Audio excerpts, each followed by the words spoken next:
اگر ہمیں ایک کامیاب انسان بننا ہے اور بہتر زندگی گزارنی ہے تو اس کے لیے ضروری ہے کہ ہمیں وقت کی اہمیت کو سمجھنا ہوگا۔ وقت کی اہمیت کو سمجھنے کے لیے وقت کی پیمائش کا ہونا ضروری ہے۔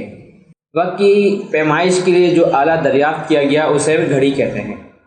آج کی اس ویڈیو میں ہم اس ٹاپک پہ بات کریں گے کہ یہ آلہ کہاں دریافت ہوا اور کب دریافت ہوا، یہ آلہ کہاں ایجاد ہوا اور کب ایجاد ہوا، اور آج جو ہمارے ہاتھوں میں گھڑی ہے اس نے یہاں تک کا سفر کیسے طے کیا۔ آج ہم اسی ٹاپک پہ بات کریں گے۔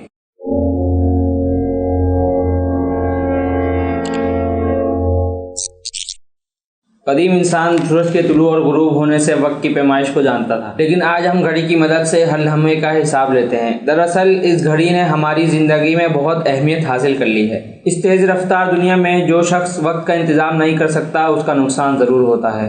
ویسے تو گھڑی وقت بتانے کے لیے استعمال کی جاتی ہے، لیکن کچھ خاص گھڑیاں کچھ خاص مقاصد کے لیے استعمال کی جاتی ہیں، جیسے کہ الارم گھڑی جو مقررہ وقت پر بج کر ہمیں جگاتی ہے، اور عالمی گھڑی جو پوری دنیا کا عالمی وقت بتاتی ہے۔ اب یہ گھڑی کیسے وجود میں آئی؟ اب تاریخ کے اوراق پلٹتے ہیں اور دیکھتے ہیں کہ اس گھڑی نے اپنے وجود سے لے کر آج تک کا سفر کیسے طے کیا۔ اب ہم بات کرتے ہیں گھڑیوں کی ایجاد میں مصریوں کے کردار کے بارے میں۔ تو سب سے پہلے نمبر پہ جو گھڑی آتی ہے اسے ہم کہتے ہیں شیڈو کلاک۔ تقریباً 5000 سال پہلے مصریوں نے اندازہ لگایا کہ سورج کے مشرق سے مغرب کی طرف حرکت کے ساتھ ساتھ لمبی چیزوں کے سائے سکڑتے یا لمبے ہوتے ہیں۔ اس بات کو مد نظر رکھتے ہوئے انہوں نے ایک کھلی جگہ پر آبجیکٹس رکھ دیا اور سائے کے سکڑنے اور لمبے ہوتے وقت کا حساب لگانا شروع کر دیا۔ یہ دنیا کی پہلی گھڑی تھی جسے شیڈو کلاک کہتے ہیں۔ بعد میں مصریوں نے اس کا ایک جدید ورژن میں نکالا جسے سن ڈائل کہتے ہیں۔ انہوں نے لکڑی کا ایک تختہ زمین پر رکھا اور اس کے گرد دائرے میں 14 نشانات لگا دیے۔ سن ڈائل نے صبح اور شام کے اوقات دکھائے، مگر اس کا مسئلہ یہ تھا کہ یہ رات کو کام نہیں کرتی تھی۔ دوسرے نمبر پر ہمارے پاس آتی ہے سینڈ کلاک یعنی ریت کی گھڑی۔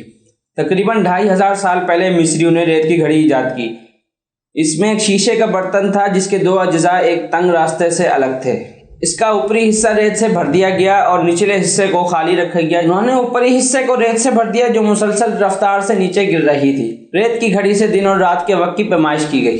تیسرے نمبر پر آتی ہے واٹر کلاک یعنی پانی کی گھڑی۔ قدیم ترین پانی کی گھڑی بھی مصریوں کی ایجاد ہے۔ اس میں 2 پیالے ہوتے تھے۔ اس گھڑی میں پانی اوپر کے پیالے سے ایک تنگ راستے سے گزرتے ہوئے نیچے کے پیالے میں گرتا تھا۔ اس سے بھی وقت کی پیمائش ہوئی اور پانی کی گھڑی دیگر گھڑیوں سے زیادہ مقبول ہوئی کیونکہ یہ رات کا وقت بھی بتاتی تھی۔ اب بات کرتے ہیں گھڑیوں کی ایجاد میں ایشیائی کردار۔ تو پہلے نمبر پر ہمارے پاس آتی ہے موم بتی اور لالٹین کی گھڑی۔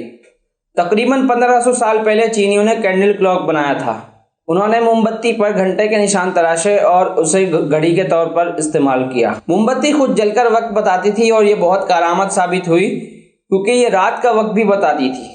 بعد میں گھنٹے کے نشانات کے ساتھ موم بتی کے اسٹینڈ بھی بنائے گئے۔ آئل لیمپ کلاک یعنی تیل کی چراغ کی گھڑی بھی چین میں ایجاد ہوئی۔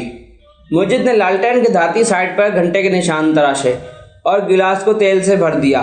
تیل کے جلنے کی وجہ سے تیل میں بتدریج کمی وقت کے گزرنے کو ظاہر کرتی تھی۔ اگلے نمبر پر ہے انسینس کلاک یعنی بخور کی گھڑی۔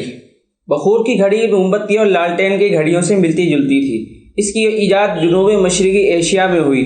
اس نے بخور جلانے کی رفتار کے مطابق وقت کی پیمائش کی۔ قدیم زمانے میں یہ رات کے وقت کی پیمائش کے لیے استعمال کیا جاتا تھا۔ اب اس سے آگے کی معلومات انشاءاللہ آپ کو نیکسٹ ویڈیو میں ملے گی۔ اگر آپ چاہتے ہیں کہ آپ کو اسی طرح کی معلوماتی ویڈیوز ملتی رہیں تو ہمارے چینل کو سبسکرائب کریں، اور اگر آپ کو یہ ویڈیو پسند آئی ہے تو ویڈیو کو لائک بھی کریں اور سبسکرائب کے ساتھ ساتھ بیل آئیکن بھی دبائیں تاکہ نیکسٹ پارٹ جب بھی اپلوڈ ہو تو آپ کو سب سے پہلے نوٹیفیکیشن مل جائے۔ اپنا خیال رکھیے گا۔ نوی ٹی وی کو اجازت دیجیے۔ اللہ حافظ۔